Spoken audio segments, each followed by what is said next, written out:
أعوذ بالله من الشيطان الرجيم بسم الله الرحمن الرحيم والصلاة والسلام على أشرف الأنبياء والمرسلين نبينا محمد وعلى آله وأصحابه أجمعين وأشهد أن لا إله إلا الله وحده لا شريك له وأشهد أن محمدا عبده ورسوله صلى الله عليه وسلم أما بعد.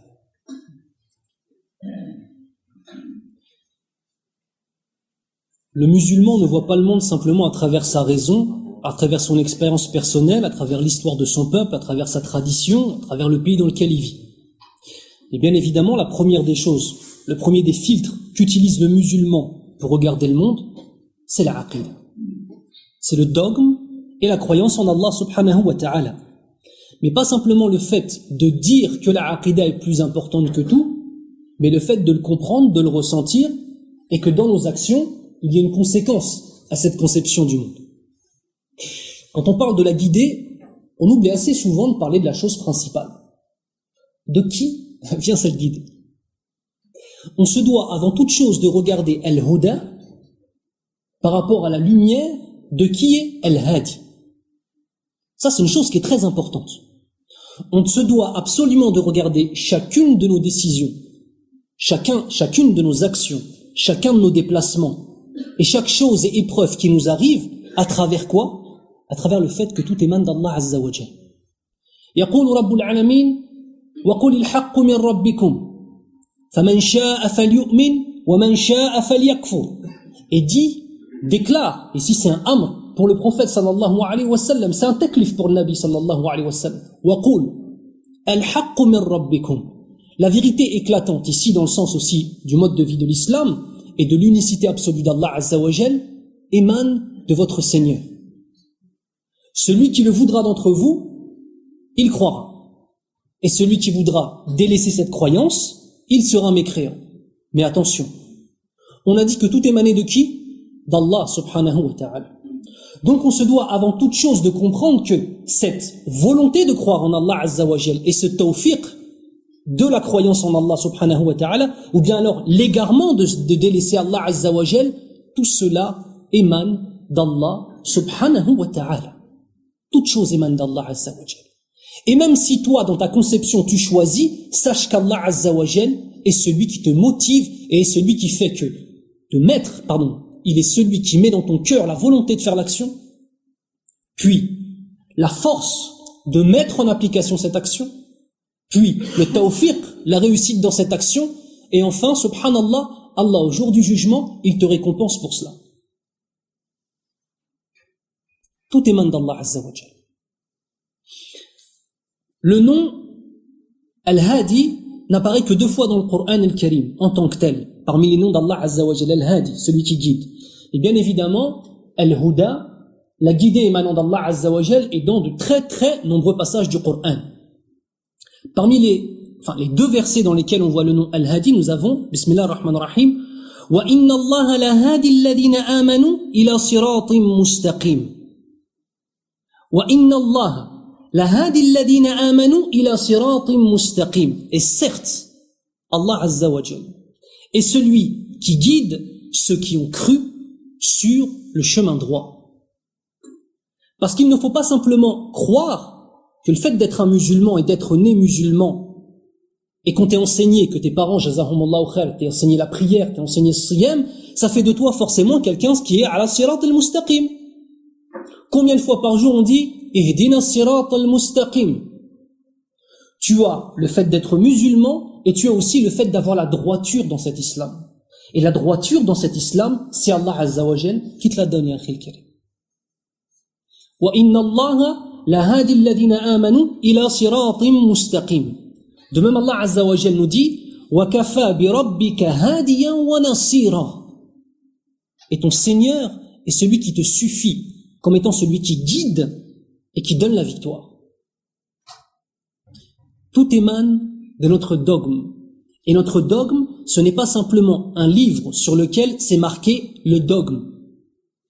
Ce ne sont pas simplement des tableaux que tu mémorises dans Kitab al-Tawhid ou autre.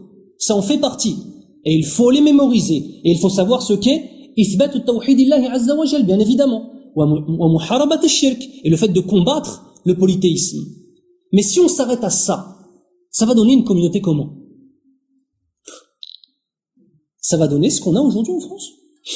Chez beaucoup de gens, malheureusement.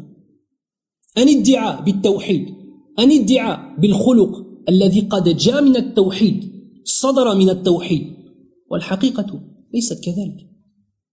On se doit toujours de comprendre une chose fondamentale, c'est que le fait simplement de parler de tawhid ou de parler de aqida ne suffit pas. Il faut le vivre, il faut l'appliquer, il faut le ressentir. Et si on ne ressent pas cette chose-là, on est comme qui? Quelle est la communauté avant nous qui était pleine de connaissances, qui parlait de plein de choses, qui avait beaucoup de livres et beaucoup de sciences, mais qui n'appliquaient pas les ordres d'Allah Azza wa Jal et qui n'appliquaient pas le contenu de ce qu'ils étudiaient? C'était qui? Les gens du livre. Et plus précisément, Al-Yahud. À qui nous voulons ressembler?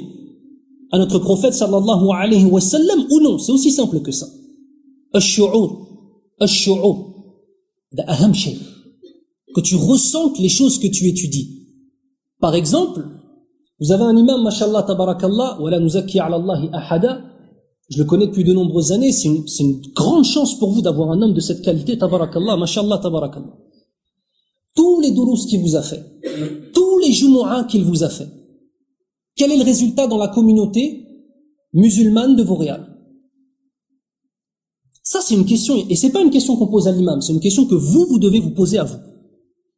Le fait d'avoir quelqu'un qui a étudié, et la majorité des mosquées, elles n'ont pas des gens qui ont étudié. Le fait d'avoir quelqu'un qui a étudié, qui est francophone et arabophone, et qui vous enseigne depuis tant d'années maintenant, tabarakallah. Quel est le résultat, vous, dans vos vies, vous? Laissez de côté l'imam, vous. Avec votre femme, ou avec vos femmes, avec vos enfants, avec vos parents, avec vos amis. Toutes les paroles, toutes les ayats qur'aniyya, tous les versets, tous les hadiths que vous avez entendus, qu'est-ce qu'il en reste? N'oubliez jamais que al-iman, c'est l'i'tiqadu bil-qalb, c'est la certitude avec le cœur. Al-qawlu bil-lisan, la déclaration par la langue. Wa al-amal bil-jawarih, l'action par les membres du corps. Et pour nous, la première des actions par les membres du corps, c'est que lorsqu'on nous enseigne qui est Allah Azza wa Jal, qu'on étudie Asma Allah subhanahu wa ta'ala wa sifati, ainsi que ses caractéristiques, ça doit donner naissance à une communauté proche de Rabbul Alamin. Tout émane d'Allah Azza wa Jal. La seule question qui se pose, c'est qu'est-ce que nous faisons de ces trésors de science qu'Allah Azza wa Jal nous a offerts? Comment est-ce que nous, on va traduire ce qu'on écoute, ce qu'on entend, par des actes et des actions? Et c'est ça celui qui cherche la vérité. C'est celui qui n'est jamais tranquille. C'est celui qui jamais, au grand jamais, regarde ce qu'il a accompli avec un œil satisfait. C'est celui qui toujours regarde, quand il regarde vers le passé, se dit « j'aurais dû faire mieux ».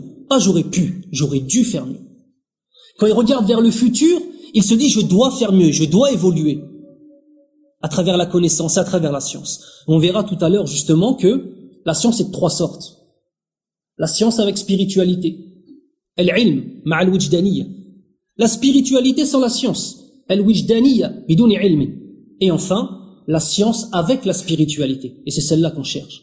Al-ilm ma'al wijdaniyya.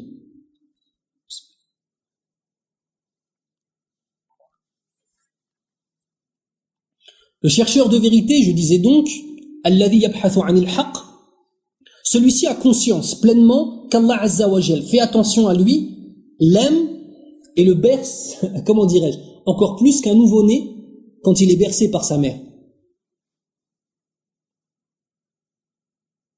Et ça, c'est une réalité, ça. Excusez-moi, mais c'est pas logique que vous soyez là ce soir. Et c'est pas logique que je sois là ce soir. En vérité, on vit en France, dans un pays non musulman, dont la mentalité est totalement en opposition avec toute forme de croyance. Pas simplement les musulmans, mais même les chrétiens le subissent. En vérité, on avait toutes les chances d'être où ce soir? En tout cas, pas ici. Mais Allah Azza wa Jal, malgré ça, en plein milieu des ténèbres, il te prend et il t'amène à la mosquée, à Fil-Kalim. Il te prend, il te préserve, il te nettoie, et il te ramène dans le meilleur des endroits, pour faire la meilleure des choses que tu puisses t'imaginer sur cette terre. Dhikrullahi Azza wa Jal. Le fait de se rappeler d'Allah subhanahu wa ta'ala. Donc c'est très important de se rappeler de cette chose-là et de se rappeler que la aqidah, ce ne sont pas simplement des paroles, mais c'est avant tout des paroles qu'on entend, qu'on ressent et que l'on traduit par des actes.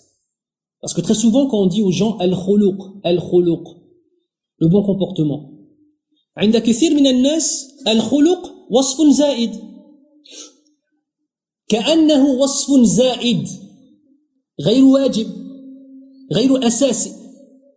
Chez beaucoup de gens, quand tu parles avec eux du comportement, les gens ils te disent oui, non, le bon comportement c'est une bonne chose, mashallah, c'est bien. Mais quand tu l'entends, tu as l'impression qu'il est en train de te dire mais moi à partir du moment où je fais mes 5 prières, que je fais ça en Ramadan, que je fais mon hajj, etc., en vérité le bon comportement c'est quelque chose en plus. Si je le fais c'est bien, si je le fais pas c'est pas grave. Mais t'es à côté de la plaque si tu penses ça, Akhil Karim. Pourquoi? قال النبي صلى الله عليه وسلم إنما بعثت لأتمم مكارم الأخلاق. إنما, ici ça exprime l'exclusivité. Je n'étais envoyé que pour une seule chose. C'est comme ça qu'on doit le traduire en français. La seule chose pour laquelle j'ai été envoyé, c'est pour parfaire les bons comportements. والخلق ينقسم إلى أقسام. الخلق الأول مع من؟ الخلق مع الله. Le premier des comportements qu'on a, c'est le comportement avec qui? Avec Rabbul Alamin, avec notre Seigneur. À travers quoi? Le fait de n'adorer que lui. Ithbat al-tawhid wa muharabat al-shirk. Le fait de mettre l'accent à chaque fois dans toutes nos actions et toutes nos paroles sur l'unicité absolue d'Allah Azza wa Jal et de combattre tout ce qui va à l'encontre de cette unicité dans le dogme, bien évidemment. Mais c'est aussi l'adoration. Et à travers cette adoration, qu'est-ce qui va se passer? Une purification du cœur, du corps et de l'âme. À travers cette purification de ton amour pour Allah Azza wa Jal, qu'est-ce qui se passe? De ce comportement avec Allah naît un autre comportement. Le comportement avec les gens. Ça veut dire quoi ce que je suis en train de vous dire? Comme on dit dans Usul al-Fiqh, lazim al-qawl. C'est quoi lazim al-qawl ici? C'est que si maintenant toi, ton comportement avec les gens est mauvais, c'est que tu as un problème dans ton comportement avec Allah Azza wa Jal. Le fait de s'énerver sans arrêt. Le fait d'avoir recours à la violence. Le fait de dire des insultes. Le fait de ne pas aider son prochain. Toutes ces choses-là.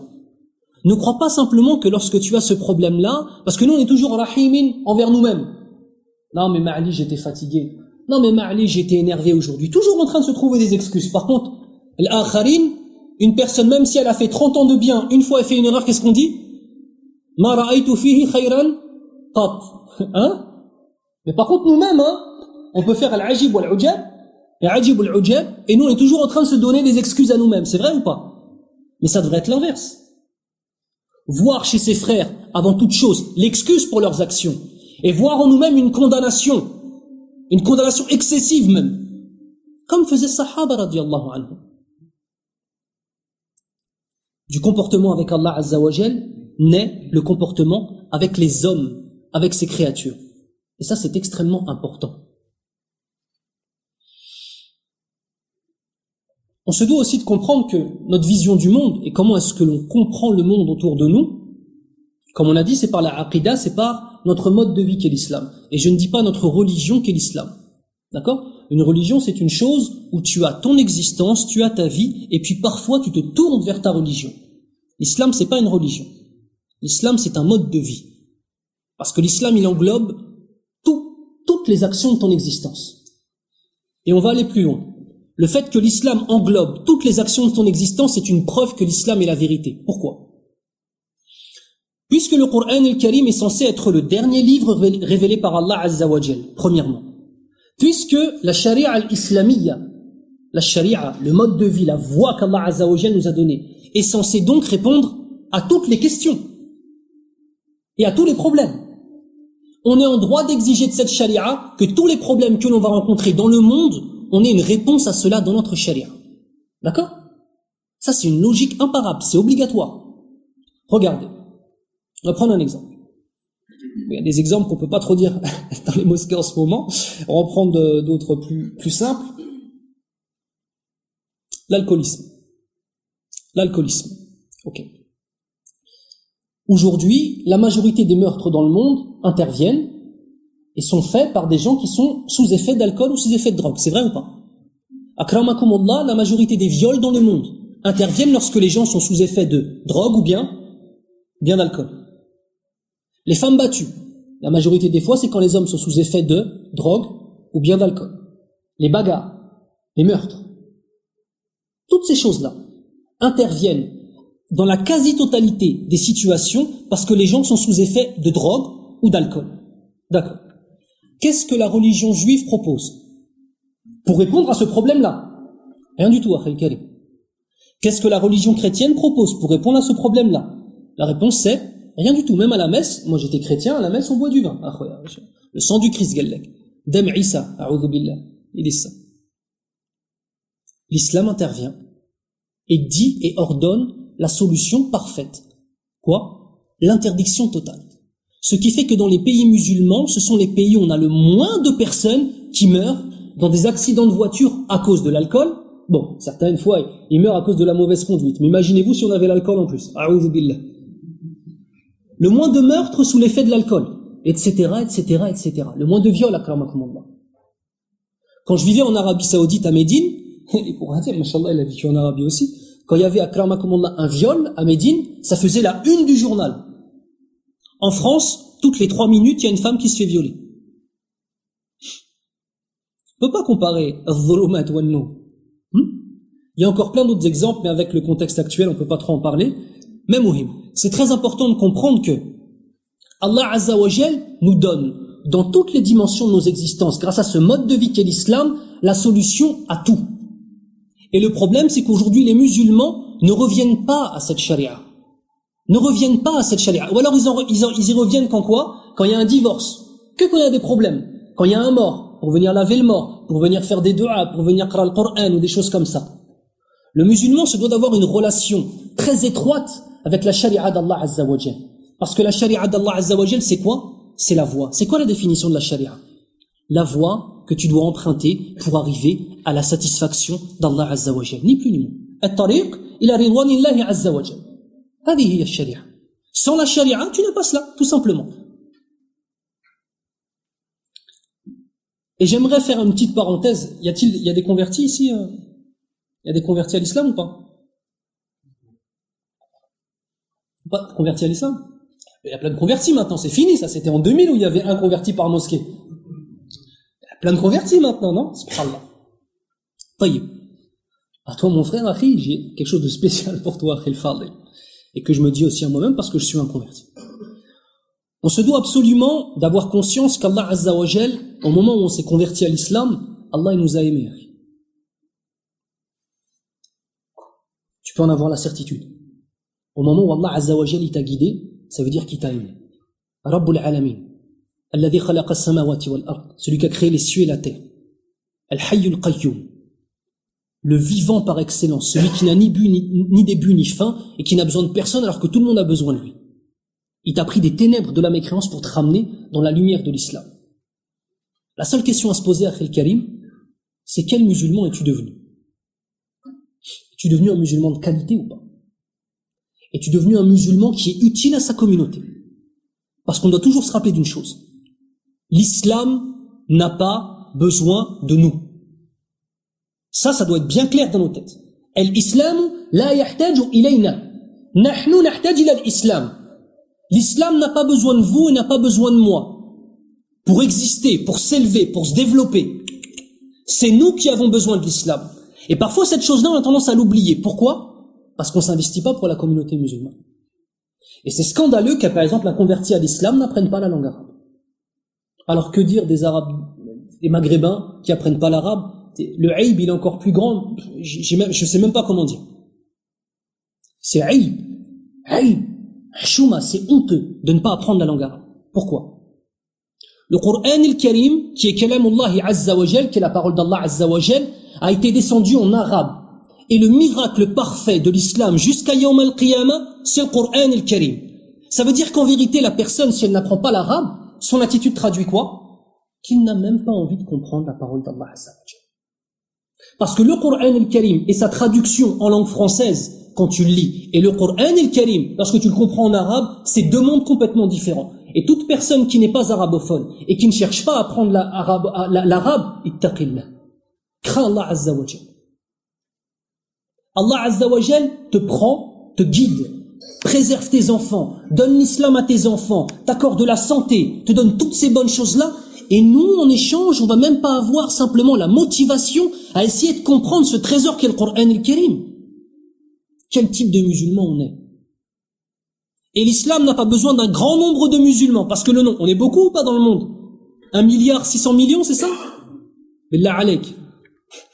Qu'est-ce qui se passe aujourd'hui pour les musulmans? Se fait massacrer aux quatre coins du monde, c'est pas le nombre qui fait la force, c'est la qualité des musulmans qui fait la force. Et la première qualité d'un musulman, ce n'est pas d'être un docteur, ou c'est même pas d'être un savant. La première qualité d'être un musulman, c'est d'avoir une aqid as-salima, un dogme qui soit authentique, qui est celui du prophète sallallahu alayhi wa sallam, et qui soit investi. La présence des musulmans en France devrait être une lumière dans l'humanitaire et dans le social. Wallahi. Je répète, la présence des musulmans en France devrait être une lumière dans le monde humanitaire. Wallahi. À la place de ça, les musulmans, ils ont un point de vue comment? Ils ont un mode de vie qui est lequel? Qui est un mode de vie occidental. J'achète mon iPad, j'achète mon iPhone, j'achète mon Galaxy, je sais pas, 7, 8, je sais même pas combien ils sont. J'achète un téléphone à 600 € et voilà, afrah. Et puis je fais un petit don à Baraka City pendant Ramadan de 50 € pour me donner bonne conscience. Et tu crois qu'on a besoin de ton argent en fait? On a besoin que tu sois un musulman de qualité, investi. C'est la petite parenthèse pour les convertis et pour les autres aussi. Comme je disais tout à l'heure, il faut comprendre que la science par laquelle nous allons justement chercher à trouver cette vérité est de 3 types. La science va être l'outil qui va nous permettre de chercher la vérité. Simplement l'outil. Mais qui va nous permettre d'avoir le tawfiq et la réussite pour trouver cette vérité, c'est qui? C'est Rabbul Alamin, Al-Hadi. Ça, il faut jamais l'oublier. Premier type de science, c'est la science, malheureusement, sans spiritualité. Sans spiritualité. Al-ilm biduni al-wijdaniyya. Qu'est-ce que la science et qu'est-ce que la spiritualité? En vérité, à l'origine, quand tu regardes le mot ilm, en arabe, il n'y a pas de différence entre science en tant que telle et la spiritualité. C'est-à-dire, l'un va avec l'autre et l'autre va avec l'un. Sauf que nous, aujourd'hui, on a commencé à créer des sortes de schizophrènes, subhanallah, qui peuvent apprendre des choses de notre dîn, de notre mode de vie qu'est l'islam, pendant des années, mais ne pas avoir un gramme de spiritualité. Allahu Akbar.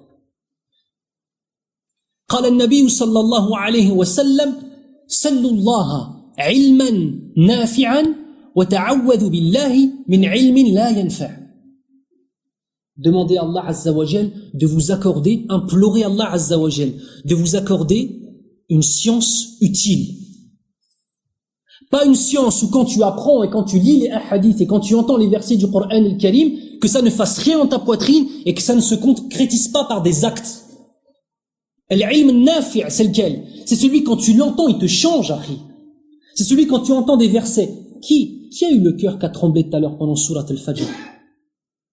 Bismillah ar-Rahman ar-Rahim. وَجَاءَ رَبُّكَ وَالْمَلَكُ صَفًّا صَفًّا. Ça ne fait pas trembler, ça? وَجِيءَ يَوْمَئِذٍ بِجَهَنَّمَ. Ça ne fait pas trembler, ça? On a un problème. Abu Bakr as-Siddiq radiyallahu anhu, la plupart du temps, le Nabi sallallahu alayhi wa sallam ne le mettait pas en imam. Vous savez pourquoi? Il n'arrivait même pas à finir Surat al-Fatiha, tellement il pleurait. On a un problème de ressenti. Mais comment est-ce qu'on peut s'arracher de cette vie d'ici-bas pour aller aider nos frères et sœurs et avoir un cœur qui est avec eux, aussi bien en France qu'à travers le monde, si maintenant nous-mêmes, quand la parole d'Allah Azza wa Jal nous est récitée, ça nous fait rien? Et celui qui comprend pas l'arabe, miskin.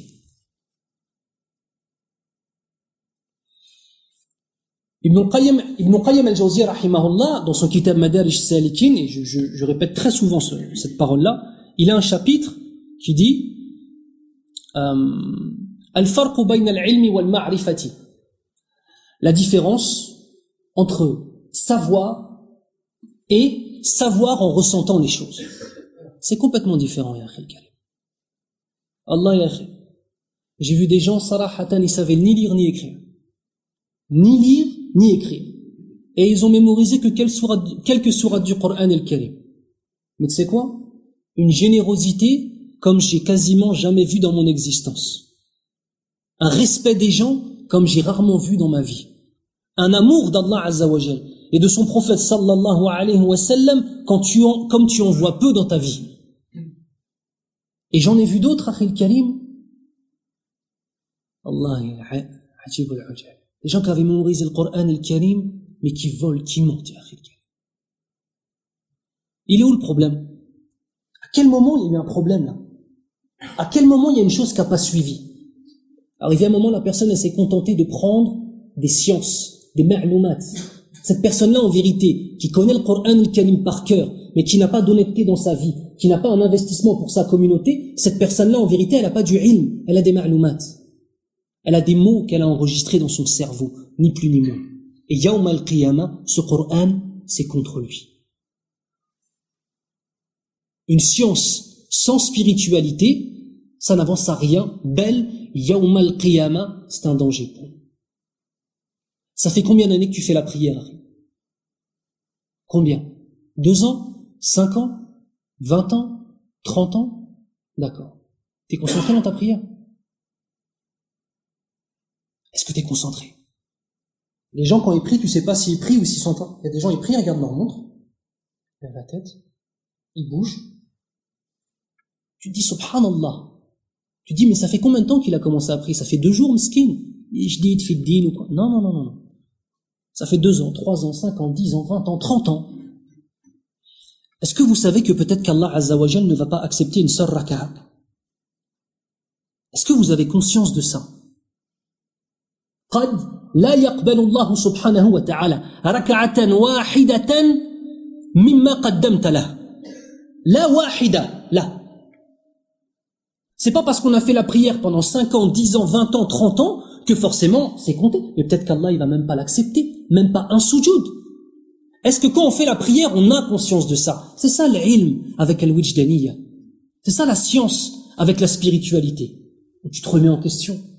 Où tu te sens pas préservé du feu. Où tu as peur du feu. Où lorsque tu entends des versets sur Nar, tu te dis c'est pour moi. Et quand tu entends des versets sur le Jannah, tu te dis je peux pas mériter ça. Quand tu entends des versets où Allah Azza wa Jal parle de lui-même, ses noms et ses attributs, tu as honte de toi-même. Et tu as honte de celui que tu es. C'est ça le musulman. Et je suis pas en train de parler d'une chose qui est inaccessible. Je parle d'une chose où il nous suffit simplement d'arrêter de prendre nos prières, ainsi que notre saum, Ramadan, ainsi que notre hajj ou notre umrah, comme étant simplement des actions, comme des robots. Vous savez, dans beaucoup de mosquées, après Salat al-Isha, si tu t'attends les gens à la sortie de la mosquée, je vais vous raconter une qissa qui est arrivée à l'époque des Sahaba radiyallahu anhum. Il y a un des Sahaba radiyallahu anhum, il a dit à son fils, va à la mosquée, et invite tous les gens qui ont prié Salat al-Isha, invite-les à venir dîner. Il a envoyé son fils. Son fils est parti à la mosquée, et il est revenu avec 2 personnes. 2, zawj. Il est avec 2 personnes. Son père a été en colère. Il dit, je t'ai dit d'inviter toutes les personnes de la mosquée. Il a dit, non, Abi, tu m'as pas dit toutes les personnes de la mosquée, tu m'as dit toutes les personnes qui ont prié Salat al-Isha. Il a dit, d'accord. Vous étiez que 2? Il a dit, non. Mais je me suis mis à la sortie de la mosquée et j'ai posé la question à chacune des personnes qui sortaient. Qu'est-ce que l'imam a lu dans la première raka'a? Il y en a que 2 qui ont pu me répondre. C'est aïb ou c'est pas aïb, ça? Au point où, quand tu sors, pose-toi la question quand tu sors. Est-ce que tu te souviens de quoi a parlé l'imam dans la salat? Si tu t'en souviens pas, sache que ta prière c'était quoi? Harakat bak. Juste des mouvements. Ou si tu connais pas la sourate et que tu peux pas dire le nom de la sourate, au moins savoir le mawdou'. Au moins savoir sur quoi ça parlait. Ça parlait du paradis, ça parlait de l'enfer, ça parlait de ci, ça parlait de ça. On appelle ça le muhasaba. On appelle ça se remettre en question. Vous savez pourquoi? Parce que la mort elle attend pas, ya ikhwan. Peu importe notre âge. Et la seule chose qu'on espère, nous, c'est qu'au moment où la mort, elle va prendre notre âme, on soit dans le meilleur état spirituel et ilmi. Adawa. Mais sinon, on va s'endormir, ya akhil karim. Allahu akbar. Allahu akbar. Allahu akbar. Allahu akbar. Inna as-salata tanha 'anil fahsha'i wal munkar. Inna as-salata tanha 'anil fahsha'i wal munkar. Certes, la prière interdit le mauvais et le blâmable. Mais comment? C'est quoi? C'est les harakat? Mais non, c'est ce qu'il y a dans ta prière, ya Akhil Karim. Ce qu'il y a comme remise en question de celui que tu es. Si dans toute une journée, combien de fois t'as récité 17 fois le Fatiha, t'as fait 17 raka'a minimum, sans les sunan. Pas une seule fois dans ton soujou, tu t'es remis en question. Mais il y a un problème, Akhil Karim. Et ça, c'est le rechercheur de la vérité. Celui qui cherche la vérité, peu importe son âge, il se remet en question. Peu importe son âge, il se remet en question. Qu'il soit jeune ou âgé, qu'il fasse la prière depuis 1 an ou depuis 30 ans, peu importe. Il se remet en question. Pourquoi? Il se remet pas en question en face des hommes. En face de qui? En face d'Allah Azza wa Jalla. Hada huwa al-matloub.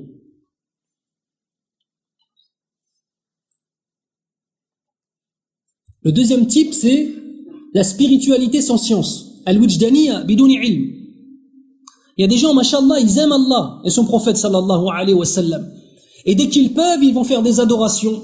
Et dès qu'ils peuvent, ils vont essayer de s'améliorer. Et dès qu'ils peuvent. Très bien, mashallah. Sauf qu'il n'y a pas la connaissance de ce qu'est la sharia al-islamiyya. Et on a dit que la sharia, c'était quoi? Quelle définition j'ai donnée tout à l'heure? C'est quoi la sharia? La voie pour accéder à la satisfaction d'Allah Azza wa Jalla.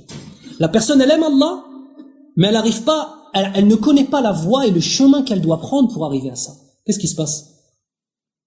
قال النبي صلى الله عليه وسلم من عمل عملا ليس عليه أمرنا فهو رد. Celui qui fait une action qui n'est pas héritée des actions du prophète sallallahu alayhi wa sallam, en vérité, Amruna, c'est plus vaste que ça, ce serait tout un dars d'expliquer c'est quoi Amruna dans le hadith, mais en gros, c'est ce qu'a légué le prophète sallallahu alayhi wa sallam à travers sa sunna et ce qu'a légué Allah azza wa jalla à travers le Coran al-Karim. Fahuwa rad, il est refusé. C'est une personne qui aime Allah, mais c'est une personne qui ne comprend pas qu'en voulant concrétiser cet amour pour Allah, elle va à l'encontre de ce qu'aime Allah. En fait, elle fait ce qu'elle aime, mais elle ne fait pas ce qu'Allah aime. Est-ce que c'est bon ça? Non, c'est pas bon. C'est quoi le dawa? C'est quoi le médicament pour ça? Al-ilm, la connaissance et la science. Pour savoir comment mettre en œuvre notre énergie. Regardez, les prêtres, témoins de Jéhovah ou évangélistes ou catholiques ou protestants, pour ceux d'entre vous qui sont africains, qui sont dans des pays où c'est pas que des musulmans. Je me rappelle un très bon ami à moi camerounais, il m'expliquait qu'il y avait le père, je me souviens plus, père Roger ou père machin, il m'a dit, je me souviens de lui depuis que je savais tenir debout. Et ce monsieur-là, il a fondé une école qui était gratuite, alors que pour tous les autres, elle était payante. Les autres écoles, elles étaient payantes. Il a fondé une école gratuite. Tout ce qu'il pouvait donner comme nourriture, il le donnait. Tout temps qu'il pouvait donner pour les gens, il le donnait. Aussi bien les musulmans que les chrétiens. Et le frère, il me disait, même quand il est mort, dans le village, ça a fait quelque chose. D'accord. Il aimait ou il cherchait à satisfaire son Seigneur? Oui, il cherchait à le satisfaire.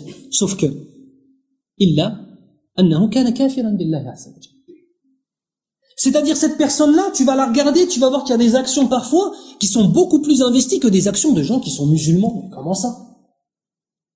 Avoir une sincérité, avoir une bonne volonté, ça ne suffit pas.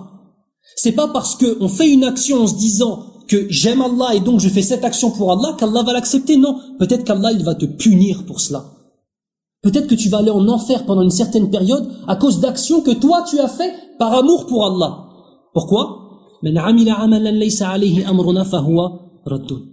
فإن أصدق الحديث كتاب الله وخير الهدي هدي محمد صلى الله عليه وسلم وشر الأمور محدثاتها وكل محدثة بدعة وكل بدعة ضلالة وكل ضلالة في النار. On entend ça chaque vendredi. Certes, la parole authentique, la parole d'Allah Azza wa Jalla. Et la voie à suivre, c'est la voie de Muhammad sallallahu alayhi wa sallam. Et la pire des choses que l'on puisse faire, c'est le fait d'ajouter une chose à notre mode de vie qu'est l'islam. Et toute innovation, c'est de l'égarement, et tout égarement amène au feu. Mais ça s'applique aussi à une personne qui aurait envie de faire plaisir à Allah Azza wa Jalla, sauf qu'il n'a pas suivi les voies de la charia. هذا هو الإشكال. الأمر حازم جدا والله. حازم جدا. Une personne qui aime Allah, qui veut satisfaire Allah, mais qui emploie une voie qui n'est pas satisfaite d'Allah Azza wa Jal, agréé d'Allah Azza wa Jal. Ça, c'est la spiritualité sans science. Enfin, bien évidemment, on a celui qui a à la fois la science et la spiritualité. Al-ilm wal-wijdaniyya, mashallah. Allahumma arzuqna hadha al-ilm al-nafi'.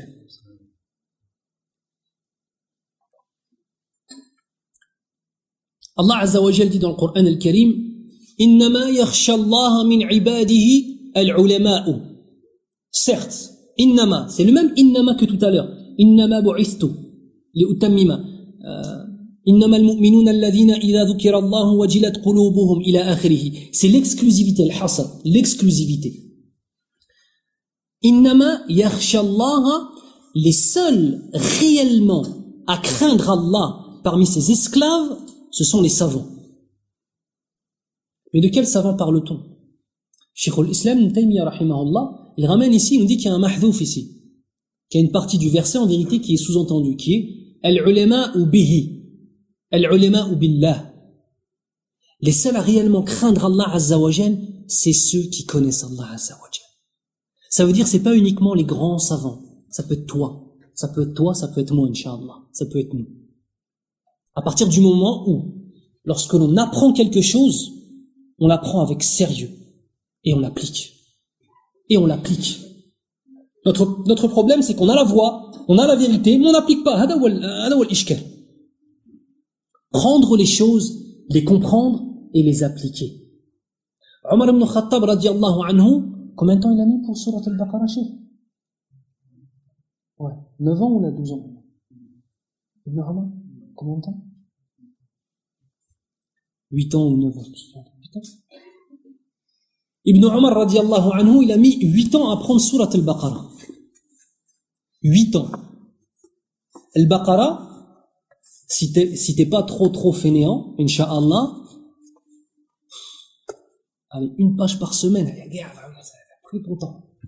Tu vas mettre quoi? 6 mois? 7 mois maximum? Là, c'est vraiment si t'es... La fainéantise, elle fait partie de ton être. Tu vas mettre 7 ou 8 mois, maximum. Il a mis 8 ans. C'est un des plus grands savants dont le pied est foulé cette terre. Pourquoi 8 ans? Pourquoi 8 ans? Chaque fois qu'il apprenait un verset, il ne passait pas au suivant tant qu'il n'avait pas appliqué ce qu'il a appris dans le premier verset. Hudan lil muttaqin, dhalika al-kitabu la rayba fihi, hudan lil muttaqin, il s'arrête. Il faut que le Coran soit une guidée pour moi dans ma vie. Et il fait, et il applique. As-Sahaba radiyallahu anhum, ils disaient pas combien tu mémorises du Coran al-Karim. Vous savez ça? Kam tahfaz min kitabillah. Là. C'était une parole qui n'était pas connue chez les Sahaba. Ils disaient quoi? Kam ma'aka min al-Qur'an. Al-ma'iyya. Pas combien tu as mémorisé du Coran, mais combien as-tu du Coran avec toi, dans ton être? Sarahatan, on va être honnête. Est-ce qu'aujourd'hui on peut dire Ma'i suratul Ikhlas? Qul huwa Allahu ahad. Est-ce que vraiment on l'a avec nous? Dans notre cœur, dans notre vie, dans notre vision du monde, dans notre façon d'agir, dans tout ce qu'on fait, dans tout ce qu'on dit. Est-ce que ne serait-ce que surat al-Ikhlas on l'a? Allahu ta'ala a'lam. On va voir maintenant, Inch'Allah, une histoire qui va illustrer un petit peu les qualités dont j'ai parlé, Inch'Allah ta'ala. On va voir à travers l'histoire de l'imam Ahmed ibn Hanbal, rahimahullah, la détermination pour Allah dans la recherche de la vérité. Dans la vie de Abu Abdurrahman, Baqi ibn Makhlad al-Andalusi, l'amour d'Allah par l'amour de la science. Ces 3 personnes-là, il y a une troisième, ces 3 personnes-là vont rejoindre tout ce que j'ai développé avant. Et enfin, Abu Haytham al-Tayyar, rahimahullah, qui est l'amour des gens de science et l'amour de la vérité, même dans l'égarement. Ces 3 personnages, dans une histoire unique, vont se mélanger. Chacun d'entre eux va intervenir à un moment. Et en vérité, c'est le résumé, et bien plus encore, de tout ce que je vous ai dit jusqu'à présent pendant ce dars. Donc nous sommes en 215 Hijri. En 215 Hijri, l'imam Ahmed, rahimahullah, a 50 ans. Lorsque l'imam Ahmed, rahimahullah, Ahmed dit rahimahullah, quand on dit le nom d'un alim, on dit tous rahimahullah. Aqal shay. Haïb, si on dit pas rahimahullah. Vous savez c'est qui l'imam Ahmed rahimahullah? C'est un imam de l'A'imma al-Arba'a. C'est Nujum fi sama, c'est les étoiles dans le ciel, akhi al-karim. C'est les mujtahidun mutlaq. Quand je te dis l'imam, et on dit pas directement le prénom, on dit pas Ahmed ibn Hanbal, on dit l'imam Ahmed ibn Hanbal, on dit l'imam Malik ibn Anas, on dit l'imam Nu'man ibn Thabit al-Shafi'i, rahimahumullah jami'an. L'imam al-Shafi'i rahimahullah. Toujours on dit rahimahullah. C'est le minimum. Grâce à eux, subhanallah, par leur cause, on sait comment on doit prier pour satisfaire Allah azza wa jal. Oh, aqal shay, minimum. J'ai dit Nu'man ibn Thabit, Abu Hanifa. J'ai dit son nom, j'ai dit complet. Nu'man ibn Thabit, Abu Hanifa, rahimahullah. Donc l'imam Ahmed, rahimahullah, a 50 ans. À ce moment-là, le gouverneur, le khalifa qui a pris le pouvoir, c'est Al-Ma'moun. Al-Ma'moun est un homme très intelligent, très porté vers les sciences et très porté vers le développement des sciences. Mais Al-Ma'moun, rahimahullah, a une maladie. Cette maladie, c'est l'amour de la philosophie. L'amour de la philosophie l'amène à développer de plus en plus la traduction et surtout le commentaire, parce que c'est pas simplement une traduction, mais surtout un commentaire des œuvres grecques et aussi indiennes, parce qu'il faut pas oublier la philosophie indienne qui est très importante dans l'héritage philosophique. Il prend cela, il fait développer cela, il fait traduire et intégrer cela à l'islam au fur et à mesure. Et on a une secte qui s'appelle Al-Mu'tazila, qui eux sont les plus portés vers la philosophie. Séduits par la philosophie présente dans cette secte qui est Al-Mu'tazila, qui aujourd'hui, alhamdulillah, a disparu en tant que Mu'tazila, mais maintenant on a les néo-Mu'tazila qui réapparaissent sous un autre nom. Ces gens-là arrivent au pouvoir. Alors, parmi leurs théories, il y a le fait de faire dire à toute la population que le Coran est créé. D'accord? Que le Coran est une création d'Allah. La aqida de Sahaba radiyallahu anhum, bien évidemment, c'est que le Coran, kalamullah, ghayr makhlouq. Il n'est pas créé. C'est la parole d'Allah, la parole d'Allah. Ça fait partie des attributs d'Allah subhanahu wa ta'ala, tout simplement. Alors on pourrait se dire, mais qu'est-ce que ça fait qu'on dise qu'il est créé ou pas créé? Attendez. Si on dit que le Coran, excusez-moi, je fais une petite parenthèse peut-être un peu d'un niveau un peu plus élevé, mais c'est simplement pour ceux qui connaissent un petit peu l'I'tizal, souvent quand on présente cette fitna avec l'imam Ahmed rahimahullah, les gens ne comprennent pas en fait ce qu'il y a derrière. Qu'est-ce qui est caché derrière tout ça? Pourquoi est-ce que c'était si important pour Al-Ma'moun rahimahullah de faire dire à tous les grands savants de la communauté musulmane sous son khalifa que le Coran a été créé? Si on dit que le Coran est créé, ça veut dire quoi? Une chose créée est-elle parfaite ou pas? Oui ou non? Al-kamalu lillah faqat. Tout ce qui est créé n'est pas parfait. Donc une chose imparfaite, ça veut dire quoi? Est-ce que tu peux le prendre comme étant une vérité absolue dans ta vie? La réponse, elle est négative. Ça veut dire quoi? Ça veut dire qu'en vérité, si les Mu'tazila prennent le pouvoir et que leur dogme domine, le khalifa, il peut faire ce qu'il veut avec les textes. Il peut les interpréter comme il veut. Parce que d'où dans notre dîme, on a le khalifa, mais au-dessus du khalifa, on a quoi? Le Coran al-Karim. Avec les lois du Coran. Et le khalifa, il est assujetti, et il doit être soumis aux lois d'Allah. Et s'il va à l'encontre des lois d'Allah, on n'est plus d'accord avec lui. D'accord? S'il applique la charia, on n'est pas d'accord, juste on dit on n'est pas d'accord. D'accord? Mais si maintenant lui, il arrive à changer ce concept-là, comme quoi le Coran, il serait créé, il fait ce qu'il veut avec le Coran al-Karim. Et c'est ce qui l'a séduit. Qu'est-ce qui se passe? Il ordonne à tous les grands savants de la communauté musulmane à dire que le Coran a été créé. Et tous le disent, sauf deux. L'imam Ahmed ibn Hanbal, rahimahullah, et l'imam Mohammed ibn Nuh, rahimahullah, qui sont les deux derniers grands savants, connus en tout cas, à ne pas dire cette phrase et à refuser de le dire. Non, je ne dirai pas cette parole-là. Parce que si eux deux ils le disent, qu'est-ce que le khalifa pour dire? Il pourra dire qu'il y a eu consensus, qu'il y a eu ijma'. Pour ceux qui connaissent un petit peu la charia, ils savent ce que ça veut dire. Donc l'imam Ahmed résiste. Il est pris, il est enchaîné, et il est emmené jusqu'au calife. Sur le chemin, il fait dua. Et attention au dua salihin. Les dua des pieux, ikhwan, c'est pire qu'un sabre. Sayf al-mu'min.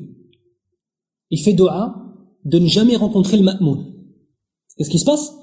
Sur le chemin, avant même qu'il arrive, le Ma'moun décède. rahimahullah, il meurt. Il s'arrête en chemin, donc, les gens qui l'emmenaient, ils s'arrêtent en chemin, et ils le ramènent chez lui. Et sur le chemin, Mohammed ibn Nuh, rahimahullah, décède. Et l'imam Ahmed, rahimahullah, prie sur lui pendant ce retour. Arrivé là-bas, on a celui qui prend la relève, c'est Al-Mu'tasim, rahimahullah. D'accord? Le khalifa suivant, c'est le Mu'tasim. Il fait emprisonner l'imam Ahmed pendant 2 ans et demi. Il fait emprisonner l'imam Ahmed pendant 2 années et demie, lorsqu'il arrive au pouvoir. Donc l'imam Ahmed, qui est déjà assez vieux, arrive à ses 54 ans, et il est affaibli, très affaibli. Et on le reprend une deuxième fois. Et on lui dit, on va t'emmener chez le Mu'tasim. D'accord? Et tu vas devoir dire que le Coran est créé, sinon on va te battre jusqu'à temps que tu meurs. Quand il arrive là-bas, il y a un débat. Il y a le Khalifa qui est là, il y a le Mu'tazila qui sont là, et il y a l'imam Ahmed rahimahullah qui est là. Il parle avec eux pendant 3 jours, Masakin, il les rince. Il les rince. Humiliation. Une personne, quand elle est humiliée et qu'elle n'a pas raison, qu'est-ce qu'elle fait? Elle utilise quoi? La violence, après. Quand tu te disputes avec quelqu'un et que tu le tapes, c'est parce que tu avais tort. Tu connais quelqu'un, il a raison, il tape? Ça n'existe pas, ça. C'est quand t'as tort, tellement il t'a montré que tu avais tort, et ben tu utilises la violence. Et ben ils ont utilisé la violence contre lui. Et à ce moment-là, ils l'enchaînent et ils lui disent qu'ils vont lui mettre 100 coups de bâton. D'accord? Imam Ahmed rahimahullah, tu lui parles de prison, c'est pas un problème. Tu lui parles de prier toute la nuit, pendant toutes les nuits de sa vie, c'est pas un problème. Tu lui parles de rester assis pendant des dizaines d'heures à mémoriser, c'est pas un problème. On dit qu'il avait mémorisé 1 million de athar. 1 million, c'est un sawab. Le temps qu'il a fallu, rahimahullah. Par contre, le frapper, ça lui fait peur. La violence physique lui fait peur. Et à ce moment-là, on a la deuxième personne de notre histoire qui intervient, qui est Abu Haytham al-Tayyar. Abu Haytham al-Tayyar, c'était un des plus grands voleurs dans tout le royaume, qui était connu pour être un voleur. Et ils disent qu'il avait déjà reçu en termes de coups de bâton, plus de 2000 coups de bâton déjà. Certains ils disent 2000, d'autres ils disent 3000. En tout cas, bzaf, beaucoup. Abu Haytham al-Tayyar, c'est son surnom. Al-Tayyar, ça veut dire l'insaisissable. Tellement c'est un voleur, il est comme un oiseau, t'arrives jamais à l'attraper, subhanallah. Et lui, il est emprisonné à côté de l'imam Ahmed. Et il attend pour se faire battre. Et il voit que l'imam Ahmed, rahimahullah, son visage change. Et que la peur est en train de le gagner. C'est un homme qui vient de passer 2 ans et demi en prison. C'est pas Fresnes, hein. C'est pas mandat de dépôt, t'as Franza. Avec une console de jeu et une télé. Même si c'est difficile la prison en France, je dis pas le contraire. Mais en tout cas, ne compare pas avec Bagdad au 3e siècle. D'accord, Hijri. C'est incomparable. Donc il est affaibli. Et il voit l'imam Ahmed en train de faiblir. Et il dit, mais tu es l'imam Ahmed, toi? Il dit oui. Et il dit quoi? Ya imam, ithbut ala al-haq. Fa in ishta, ishta hamidan. Wa in mitta, mitta shahidan. Ce grand voleur, il voit que l'imam Ahmed, qui est la représentation encore aujourd'hui de la résistance de din contre une innovation qui n'a pas son pareil, c'est lui qui fait nasiha à l'imam Ahmed, rahimahullah. Et il lui dit, oh imam, ithbut ala al-haq. Reste constant sur la vérité. Fa in ishta ishta hamida. Si tu survis à ce qui va se passer là, tu vas vivre dans l'honneur. Et hamidan, je sais pas comment traduire. Wa in mitta mitta shahidan. Et si tu meurs, bah tu vas mourir martyr, c'est le paradis, avec tout ce qui s'ensuit pour le shuhada. Et l'imam Ahmed, quand il a vu que c'était le plus grand voleur qui lui a dit ça, et aussi il lui avait dit, il a dit, moi, dans le haram, j'ai patienté sur en tout plus de 2000 coups de bâton. Et toi, pour la vérité, tu vas pas patienter sur 100 coups de bâton? Akramakumullah, un harami qui fait nasiha à l'imam Ahmed ibn Hanbal, rahimahullah, et qui met dans sa poitrine la force à résister. L'amour de la vérité, même à travers l'égarement. Et son fils, le fils de l'imam Ahmed, Abdullah ibn Ahmed, rahimahullah, disait, j'avais l'habitude d'entendre mon père, quand il était dans un majlis ilmi, chaque fois qu'il avait quelques minutes, il disait, rahimallahu Aba Haytham, rahimallahu Aba Haytham. Il faisait des doigts. Jusqu'au moment où je lui dis, ya Abati, c'est qui? C'est qui ça, Abu Haytham? Et là, il lui a raconté l'histoire. Qu'est-ce qu'il a récolté, cet homme-là? C'était un voleur, mais regardez, Allah Azza wa Jal, il guide qui il veut, ya Karim. Il a pris un des plus grands voleurs de l'époque pour qu'il soit la cause de la résistance de l'imam Ahmed ibn Hanbal, rahimahullah. وَإِنَّ اللَّهَ لَهَادِ الَّذِينَ آمَنُوا إِلَى صِرَاطٍ مُسْتَقِيمٍ. Et certes, Allah Azza wa Jal, il est celui qui guide ceux qui ont cru sur la voie droite.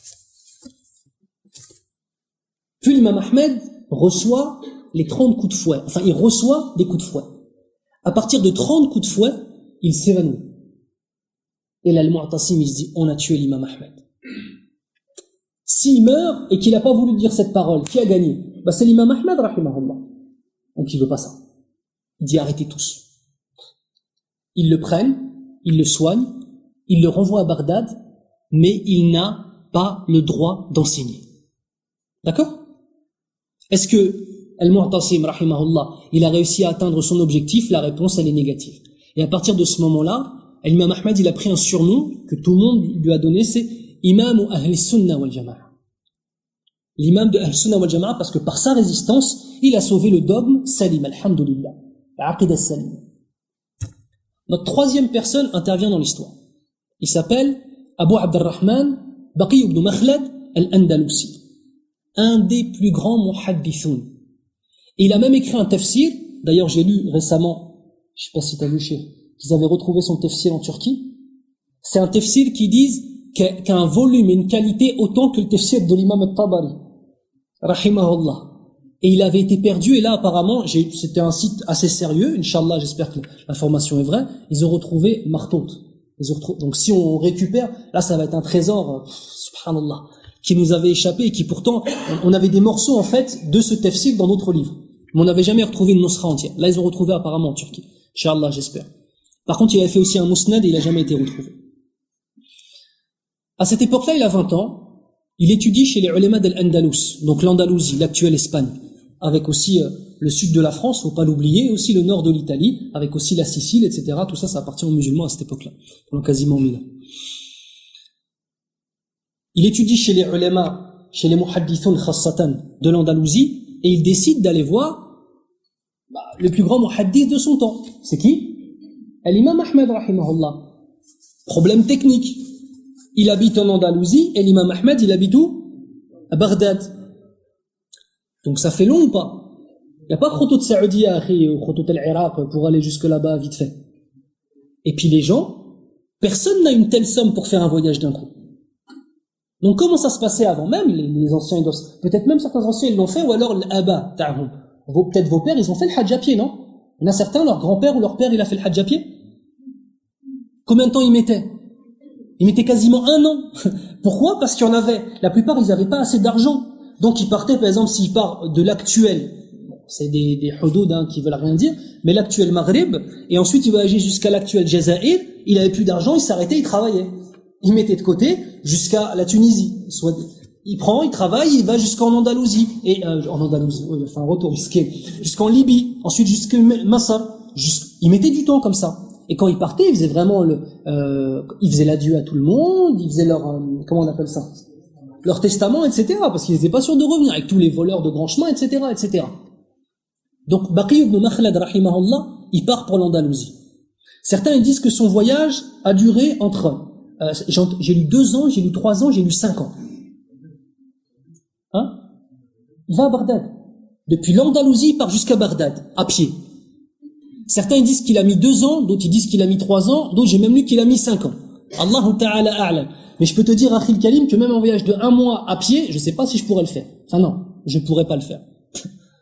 Regardez le rijal, comment ils étaient. Pour le ilm. Pour le ilm. Il part là-bas.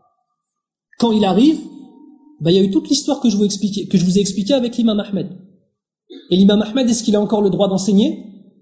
Là. Il arrive jusqu'à la porte de l'imam Ahmed, rahimahullah. Il toque à sa porte, il dit « Ya imamana, je m'appelle Baqi ibn Makhlad. Je suis venu te voir pour apprendre le hadith avec toi. » L'imam Ahmed, rahimahullah, lui dit « Mais je ne peux pas enseigner. J'ai été torturé et je ne peux pas te donner ne serait-ce qu'un seul hadith. » Et il lui dit, Baqi ibn Makhlad, rahimahullah, il dit « Je suis venu de loin. » Il lui dit « Min ayna, min Afriqiya ?» Il a dit « La ab'ad min hada. Baynana wa baynahum bahrun. Il dit non, je suis venu encore plus loin que il lui a dit t'es venu d'Afrique? Il a dit non, encore plus loin que l'Afrique. Il a dit entre l'Afrique et nous, il y a encore une mer. Il a dit je suis venu de l'Andalousie. Et il lui rajoute quoi? Mashian, en marchant. L'imam Ahmed, il y a la terre qui tourne autour de lui, subhanallah. Qu'est-ce que tu vas dire à un talib ilm comme ça? Aujourd'hui, Akhil Karim, dans nos iPhones, on a Kutub Sitta. Tu rajoutes aussi Muwatta l'imam Malik, rahimahullah, et Musnad l'imam Ahmed, Musannaf ibn Abi Shayba, tu rajoutes tout ce que tu veux. Il n'y a pas 5 ans de route. Il y a entre toi et ton téléphone pour cliquer dessus pour avoir le hadith. Qui a déjà lu, je veux pas que vous répondiez, mais qui d'entre nous a déjà lu ne serait-ce que Sahih al-Bukhari en entier? Je te parle pas l'explication, juste lire.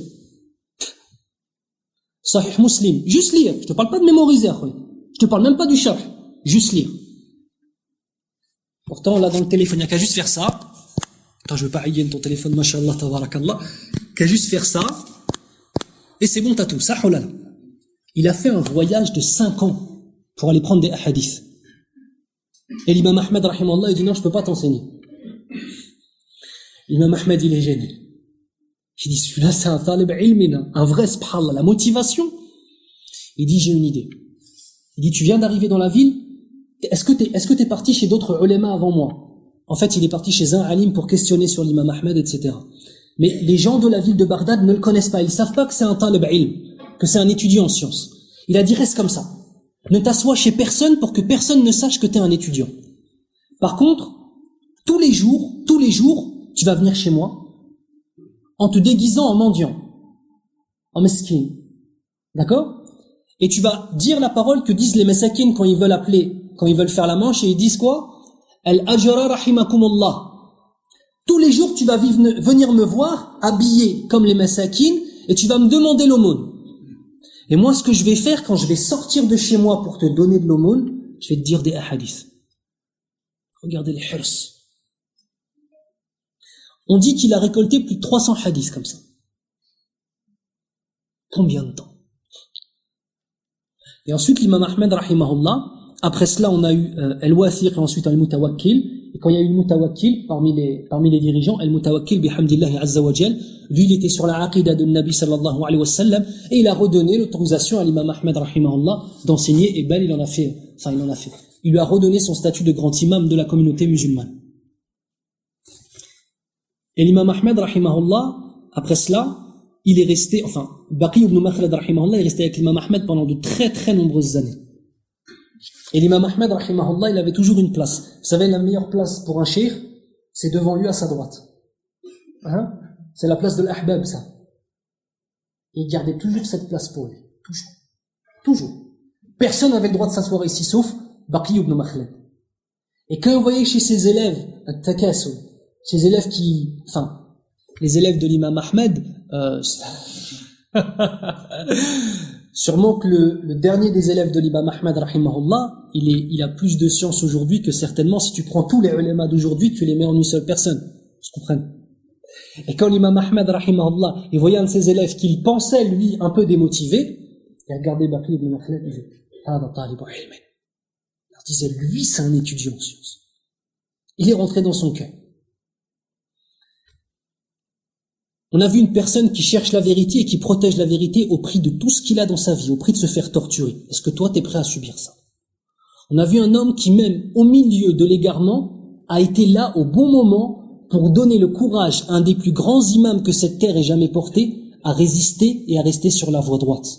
Et on a vu un homme dont la motivation pour apprendre le mode de vie qu'est l'islam et pour pouvoir léguer cela à toute une génération et à toutes les générations jusqu'à Yawm al-Qiyamah, Inch'Allah, il a tout sacrifié et il a marché pendant des milliers de kilomètres et il a patienté avec un voyage de 5 ans. On a dit quoi?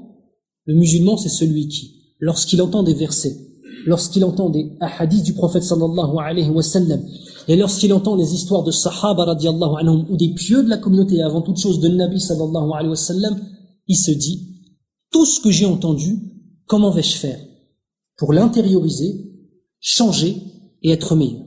La seule question qui se pose à Akhil Karim, cette conférence, qu'est-ce que tu veux en faire?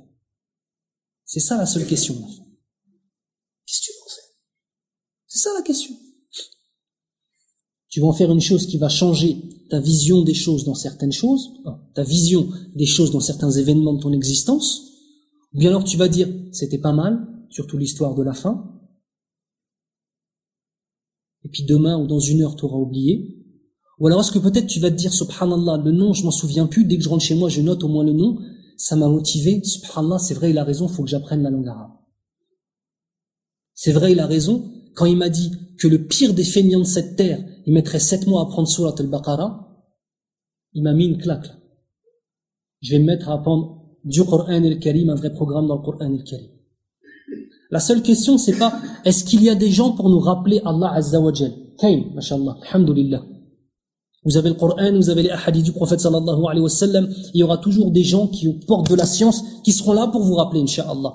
La question, c'est pas ça. Parce que ça, jusqu'à la fin des temps, il y aura, incha'Allah ta'ala. La seule question, c'est toi, qu'est-ce que t'en fais? Est-ce que ta poitrine, c'est un réceptacle pur? Tu vas intérioriser les choses et tu vas t'améliorer, améliorer les gens autour de toi? Ou bien alors est-ce que tu vas être simplement une personne qui, lorsqu'elle prie, fait des mouvements et qui, lorsqu'elle entend la parole d'Allah Azza wa Jal et les histoires des pieux prédécesseurs, prend ça juste comme un film ou comme une série qu'il aurait pu voir pendant le mois de Ramadan? Entre parenthèses, la balle est dans votre camp.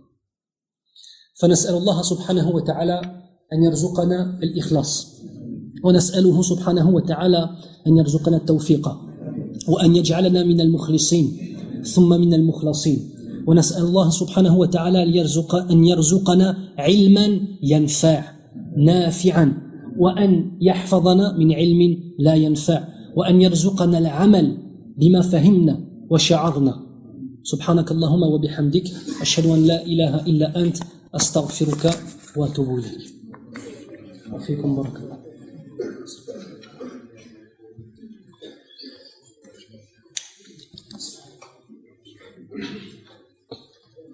شكر الله لأخينا Eric Yunus. On remercie notre frère Eric Yunus pour ce qu'il a donné comme conférence, Inch'Allah. On espère que cette conférence bi'idhnillah aura un bon impact chez chacun bi'idhnillah. On demande à Allah subhanahu wa ta'ala qu'il fasse de nous les gens du paradis bi'idhnillah. On demande à Allah subhanahu wa ta'ala qu'il nous épargne et qu'il nous sauve de l'enfer. Et jazakumullahu khairan pour cette présence qu'Allah vous récompense ce soir.